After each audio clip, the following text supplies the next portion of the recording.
Elk jaar, en dat doen we al een groot aantal jaren, hebben we een vrijwilliger van het jaar.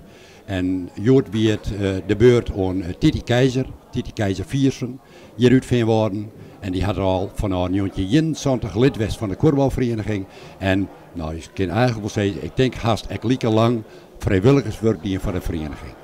Ja, hoe belangrijk is dat er elke keer toch aandacht voor die vrijwilliger van het jaar is? Nou, ik denk vrijwilligers die zijn onbetaalbaar.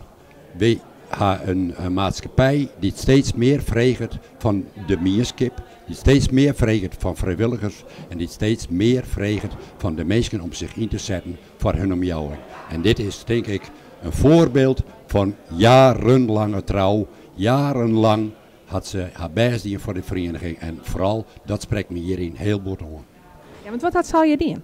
Nou, ze had bestuurslid geweest, ze had in de technische commissie zitten en nou, ze had van alles georganiseerd in en om de vereniging. Ze had ook een aantal jaren het squallentoernooi voor de gemeente organiseren en nou, het is eigenlijk te vol om op te nemen, maar altijd en overal wie ze erbij belutsen. En Danny Jonken had ze ook in het kerkelijk werk nog even te gaan, maar dat telt nog eventjes net mee, maar we doen het nu goed voor de korfbalvereniging van Veenwouden, waarin ze zo lang actief was.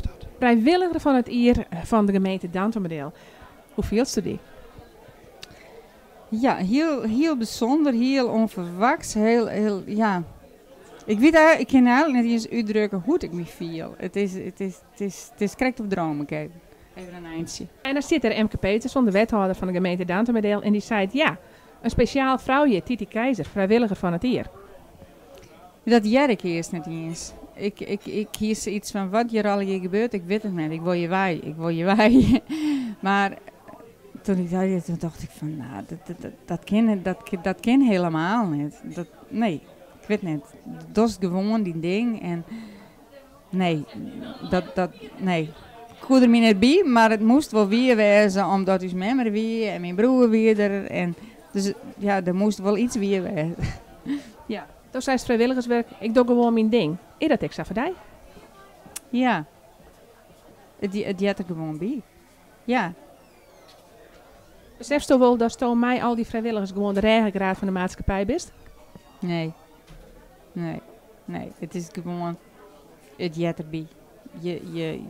Ja, het maakt net alle je van jezelf wezen. Waardoor, maar aan de andere kant, je jaren ergens bij en je doet ergens iets voor. En ja. Dat jet gewoon zo in mijn beleving. Is blij? Ja, bijzonder. Een hele apart gevoel. En dat ik gewoon niks in de gaten hou. Nou, helemaal niks. En ik viel eigenlijk altijd alles wel. En ik ga gewoon helemaal niks in de gaten houden. En dat is wel het bijzonderste eigenlijk van deze oerval.